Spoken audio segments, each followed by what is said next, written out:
Hello viewers, আসসালামু আলাইকুম। আমি আরেকটা ভিডিওতে আপনাদের সবাইকে স্বাগত জানাচ্ছি। আমার আসলে এখন কয়েকটা ভিডিও চলছে যেগুলোতে আমি শীতের গাছের বীজগুলো লাগানো নিয়ে কিছু কথা বলছি।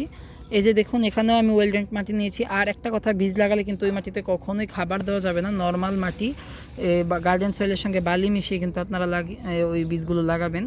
এই যে দেখুন, এখানে একটা লাউয়ের বীজ রয়েছে। আমি আগের ভিডিওতে লাল রঙের লাউয়ের বীজ দেখিয়েছিলাম।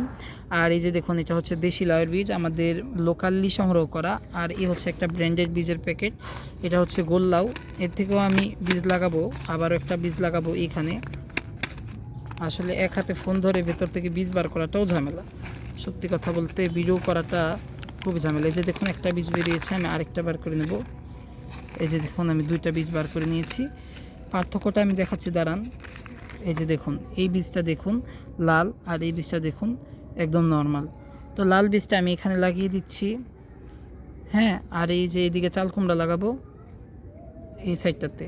আর এই নর্মাল লাউয়ের বীজ আমি লাগাবো না, কারণ আমার দরকার নেই আপাতত। কারণ পরে মিক্সচার হয়ে গেলে আমি চিনবো না যে কোনটা গুল্লাউ। কারণ গুল্লাউ লাগানোর পিছনেও আমার কোনো না কোনো একটা উদ্দেশ্যতা আছে। আমি তো উদ্দেশ্য ছাড়া কিছুই করি না। আপনাদেরকে পরে অবশ্যই দেখাবো যদি আমার উদ্দেশ্য সফল হয়। গোল্লাউ দিয়ে আমি একটা কাজ করব।